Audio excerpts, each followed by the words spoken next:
I am writing this under an appreciable mental strain, since by tonight I shall be no more.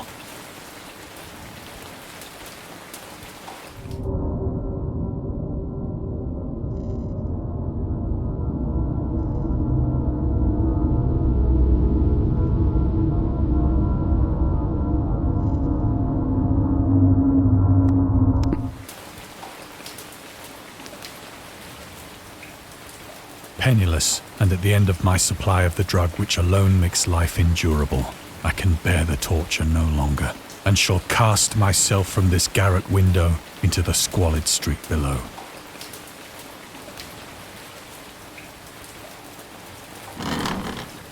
Do not think from my slavery to morphine that I am a weakling or a degenerate.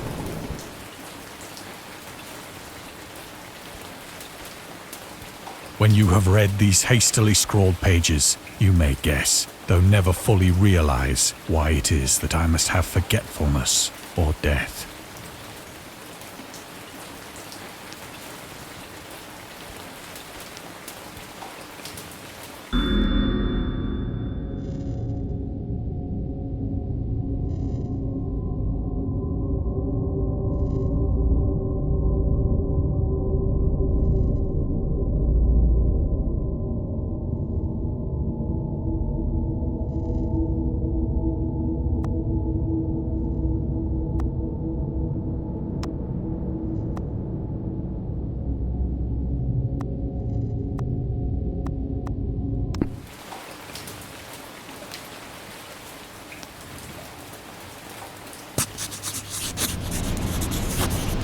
It was in one of the most open and least frequented parts of the broad Pacific that the packet of which I was supercargo fell a victim to the German sea raider.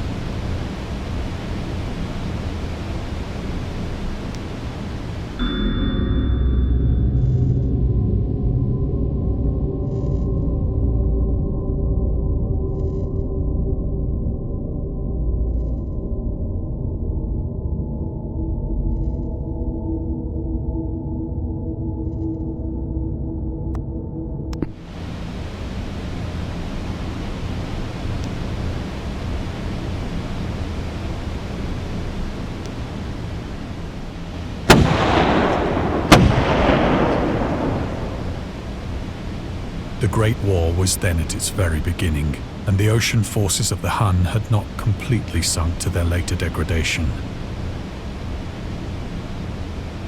So that our vessel was made a legitimate prize, whilst we of her crew were treated with all the fairness and consideration due us as naval prisoners.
So liberal, indeed, was the discipline of our captors, that 5 days after we were taken, I managed to escape alone in a small boat with water and provisions for a good length of time.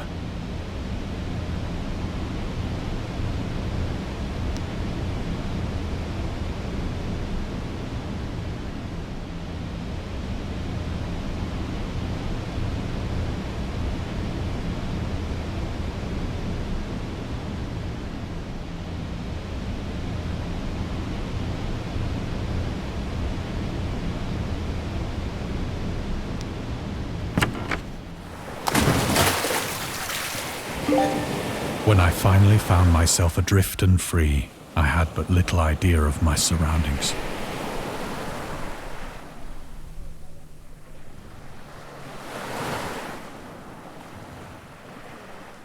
Never a competent navigator, I could only guess vaguely by the sun and stars that I was somewhat south of the equator. Of the longitude, I knew nothing, and no island or coastline was in sight.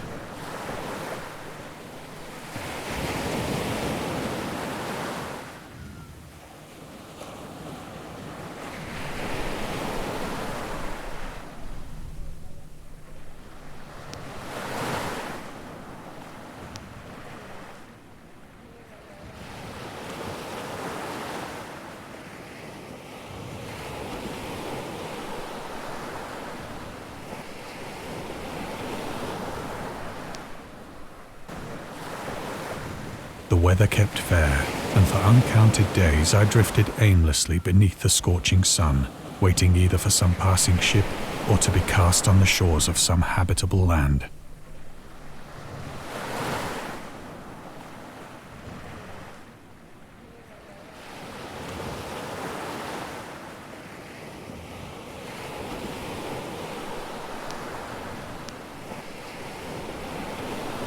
But neither ship nor land appeared, and I began to despair in my solitude upon the heaving vastness of unbroken blue.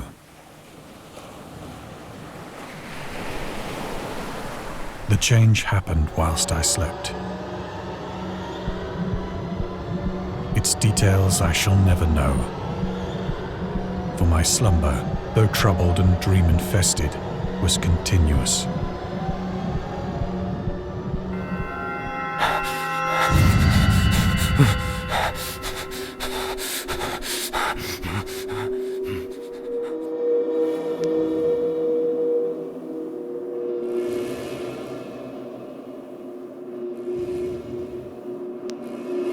When at last I awoke, it was to discover myself half sucked into a slimy expanse of hellish black mire, which extended about me in monotonous undulations as far as I could see, and in which my boat lay grounded some distance away. Though one might well imagine that my first sensation would be of wonder at so prodigious and unexpected a transformation of scenery, I was in reality more horrified than astonished. For there was in the air and in the rotting soil a sinister quality which chilled me to the very core. The region was putrid with the carcasses of decaying fish and of other less describable things which I saw protruding from the nasty mud of the unending plain. Perhaps I should not hope to convey in mere words the unutterable hideousness that can dwell in absolute silence and barren immensity. There was nothing within hearing and nothing in sight save a vast reach of black slime, yet the very completeness of the stillness and the homogeneity of the landscape oppressed me with a nauseating fear. The sun was blazing down from a sky which seemed to me almost black in its cloudless cruelty, as though reflecting the inky marsh beneath my feet.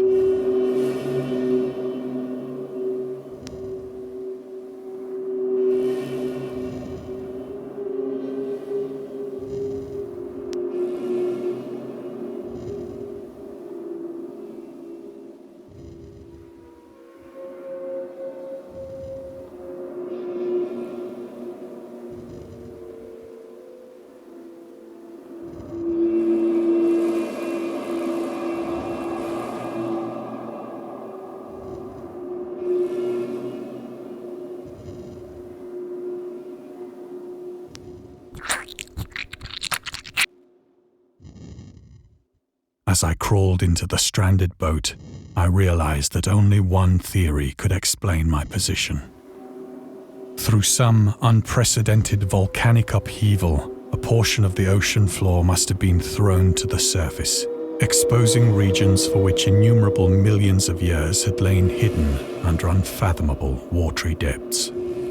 So great was the extent of the new land which had risen beneath me that I could not detect the faintest noise of the surging ocean, straining my ears as I might. Nor were there any seafowl to prey upon the dead things.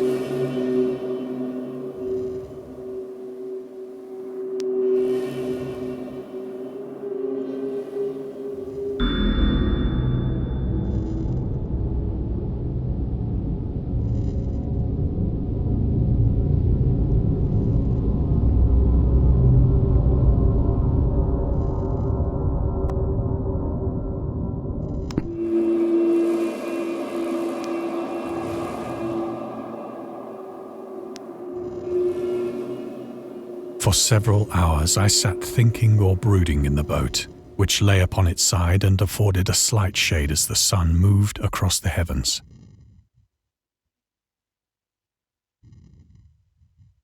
As the day progressed, the ground lost some of its stickiness and seemed likely to dry sufficiently for traveling purposes in a short time.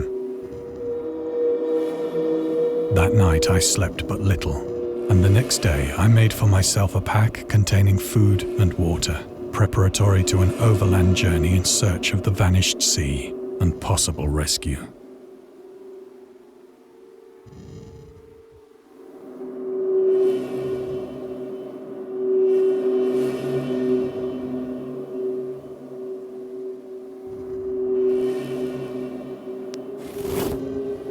On the third morning, I found the soil dry enough to walk upon with ease. The odor of the fish was maddening, but I was too much concerned with graver things to mind so slight an evil, and set out boldly for an unknown goal.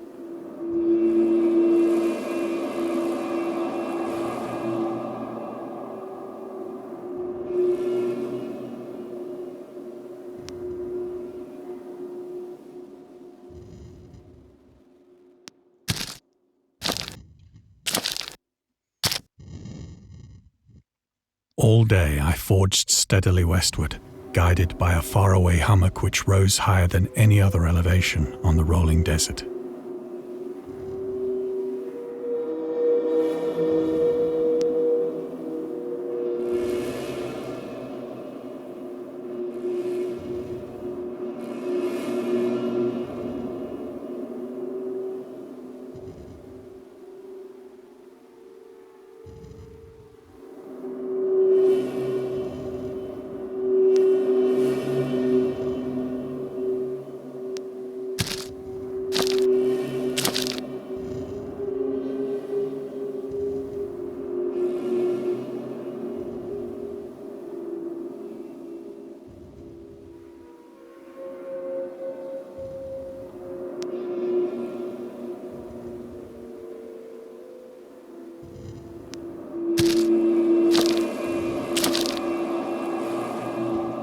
That night, I encamped, and on the following day still travelled toward the hummock, though that object seemed scarcely nearer than when I had first espied it.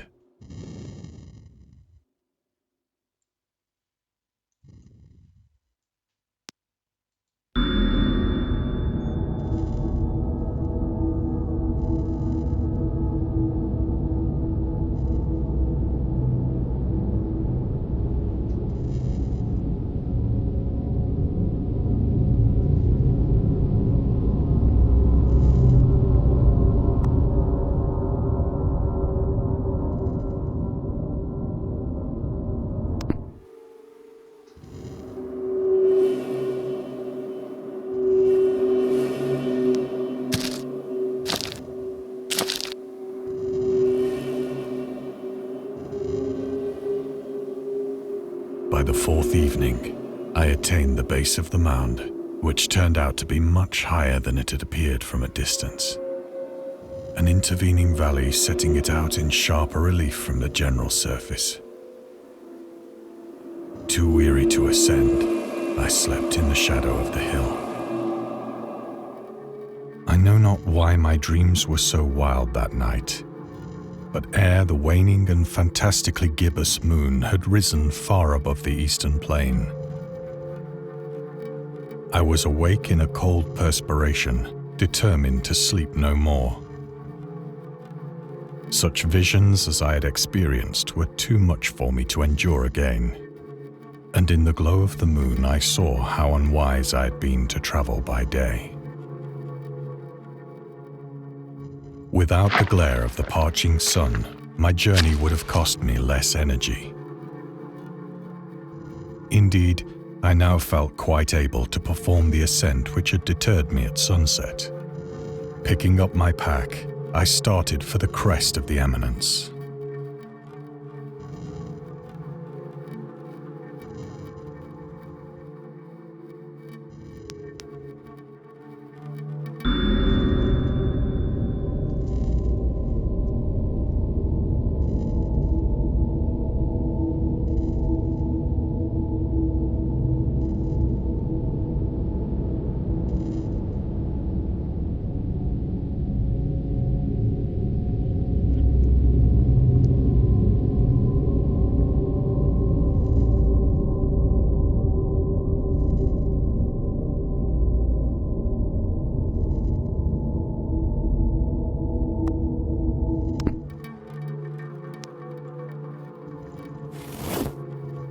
have said that the unbroken monotony of the rolling plain was a source of vague horror to me.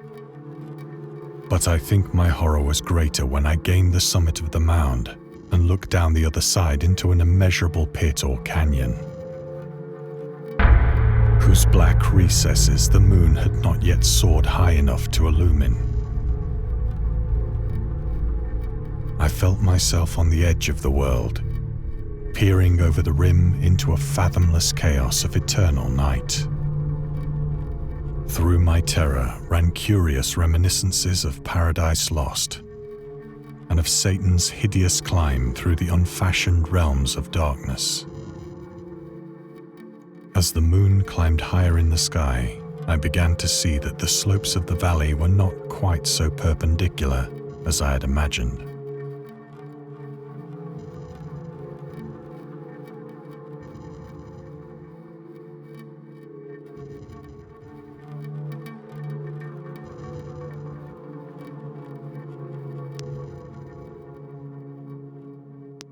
Ledges and outcroppings of rock afforded fairly easy footholds for a descent, whilst after a drop of only a few hundred feet, the declivity became very gradual.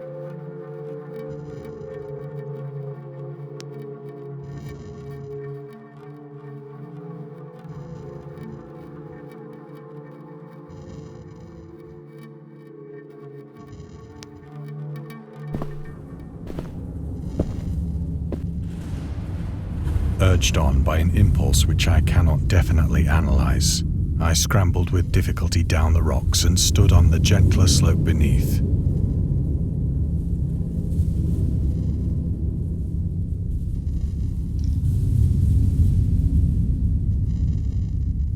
Gazing into the Stygian deeps, where no light had yet penetrated. All at once, my attention was captured by a vast and singular object on the opposite slope, which rose steeply about 100 yards ahead of me.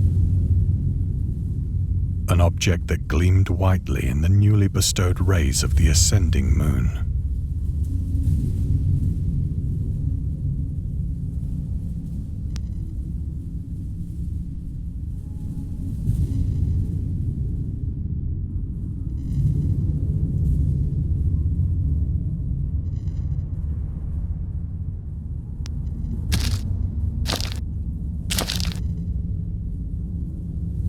That it was merely a gigantic piece of stone, I soon assured myself. But I was conscious of a distinct impression that its contour and position were not altogether the work of nature. A closer scrutiny filled me with sensations I cannot express.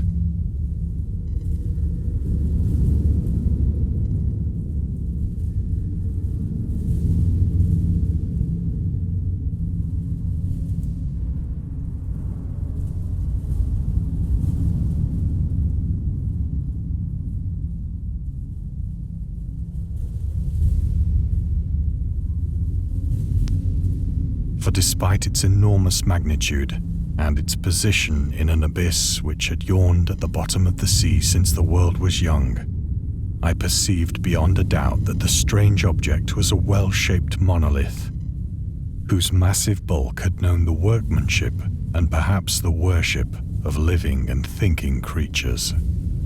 Dazed and frightened, yet not without a certain thrill of the scientist's or archaeologist's delight, I examined my surroundings more closely.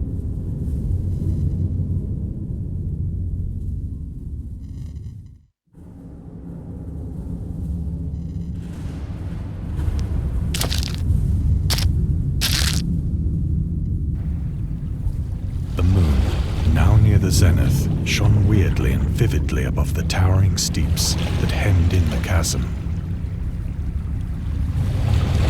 and revealed the fact that a far-flung body of water flowed at the bottom, winding out of sight in both directions and almost lapping my feet as I stood on the slope.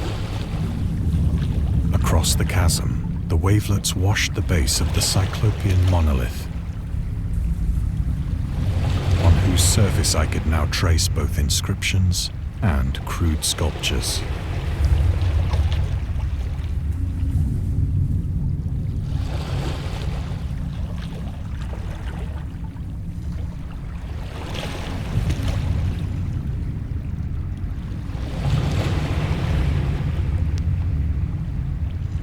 writing was in a system of hieroglyphics unknown to me and unlike anything I'd ever seen in books, consisting for the most part of conventionalized aquatic symbols such as fishes, eels, octopi, crustaceans, mollusks, whales, and the like. Several characters obviously represented marine things which are unknown to the modern world, but whose decomposing forms I had observed on the ocean-risen plain. It was the pictorial carving, however, that did most to hold me spellbound.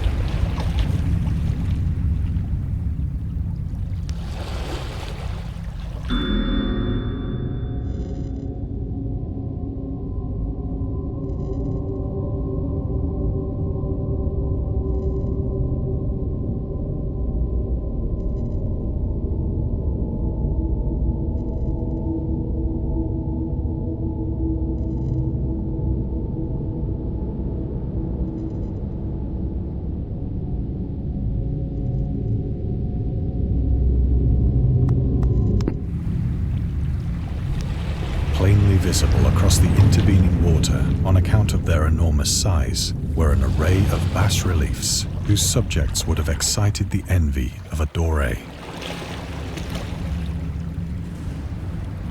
I think that these things were supposed to depict men, at least a certain sort of men, though the creatures were shown disporting like fishes in the waters of some marine grotto,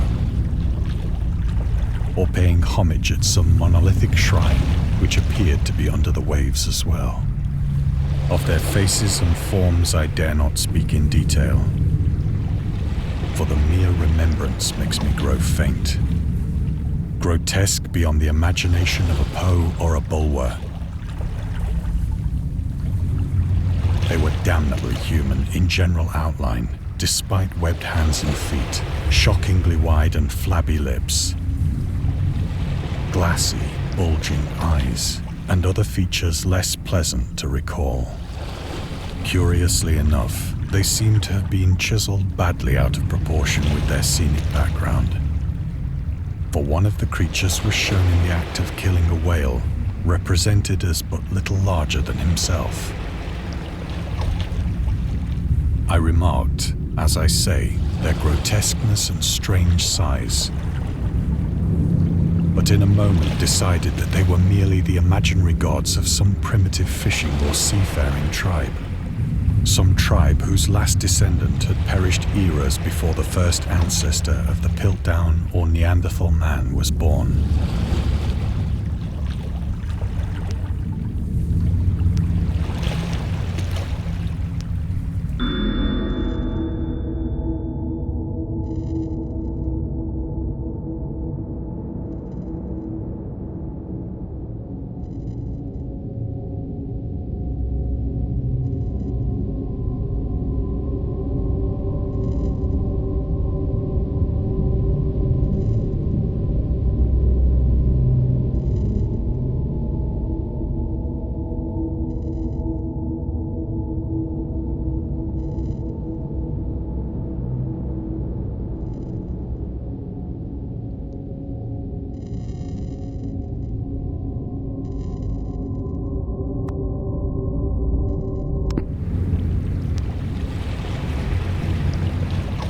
Awestruck at this unexpected glimpse into a past beyond the conception of the most daring anthropologist, I stood musing whilst the moon cast queer reflections on the silent channel before me. Then, suddenly, I saw it. With only a slight churning to mark its rise to the surface, the thing slid into view above the dark waters.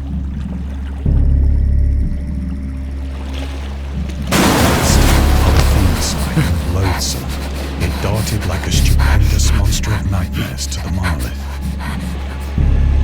about which it flung its gigantic scaly arms, the while it bowed its hideous head and gave vent to certain measured sounds.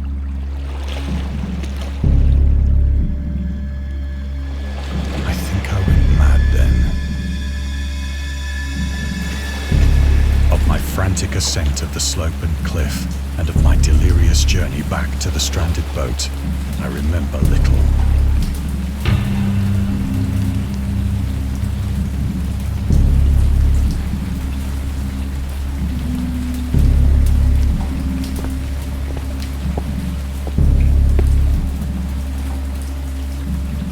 I believe I sang a great deal and laughed oddly when I was unable to sing.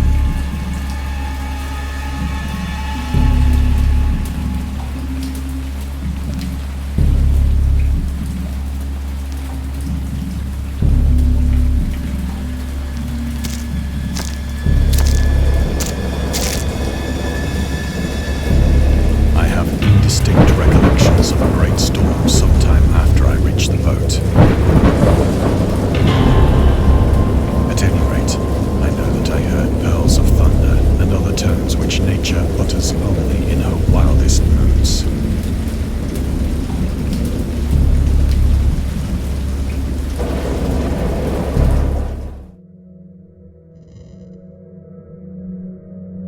When I came out of the shadows, I was in a San Francisco hospital, brought thither by the captain of the American ship which had picked up my boat in mid-ocean. In my delirium, I had said much, but found that my words had been given scant attention. Of any land upheaval in the Pacific, my rescuers knew nothing. Nor did I deem it necessary to insist upon a thing which I knew they could not believe.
Once I sought out a celebrated ethnologist and amused him with peculiar questions regarding the ancient Philistine legend of Dagon, the fish god.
But soon perceiving that he was hopelessly conventional, I did not press my inquiries.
It is at night, especially when the moon is gibbous and waning, that I see the thing.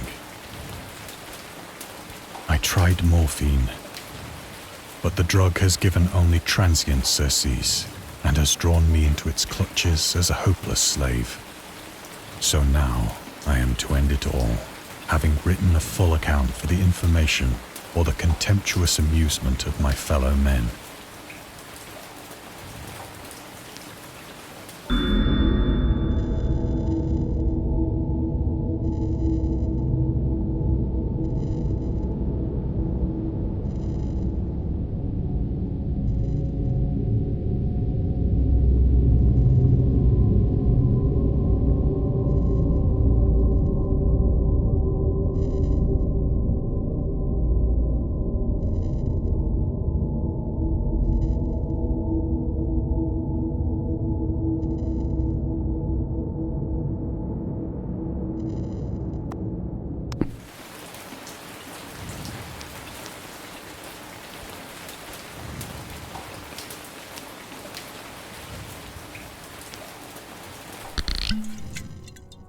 Often, I ask myself if it could not all have been a pure phantasm, a mere freak of fever as I lay sun-stricken and raving in the open boat after my escape from the German man-of-war.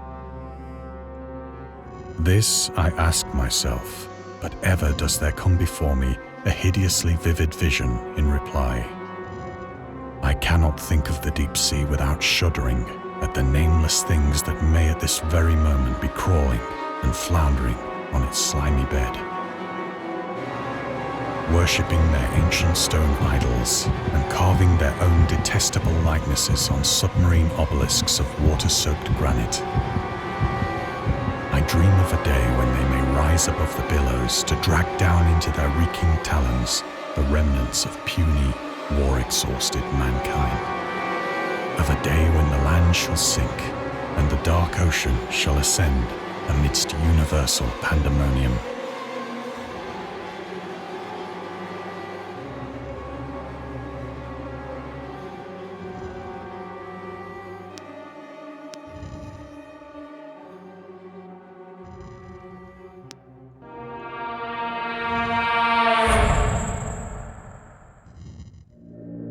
The end is near. I hear a noise at the door, as of some immense slippery body lumbering against it.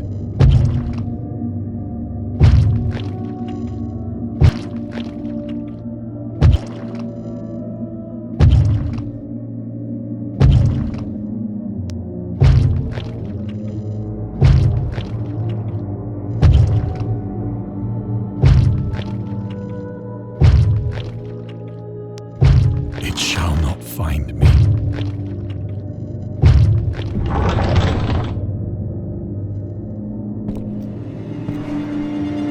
God, that hand!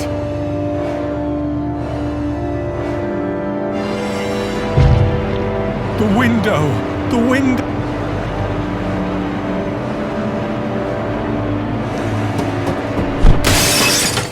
Ah!